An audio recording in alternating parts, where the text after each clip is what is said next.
problema que eu vos trago aqui hoje tem a ver com a formação de docentes de ensino superior politécnico. É um problema importante não só para os docentes, mas também para as instituições, porque é preciso a qualificação do corpo docente para que estas tenham os seus cursos acreditados, para terem um ensino de maior qualidade e para que os nossos jovens possam efetivamente contribuir para o futuro do país.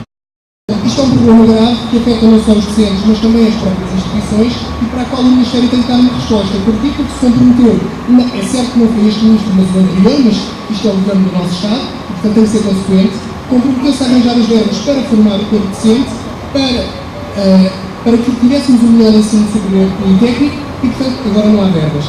E é preciso resolver este problema e o que nós exigimos é que o programa Protec seja executado como foi originalmente previsto, que os docentes tenham efetivamente dispensa de serviço docente para poderem fazer os seus doutoramentos e que as suas propinas sejam pagas. Era este o problema que eu vos trazia aqui. Obrigado.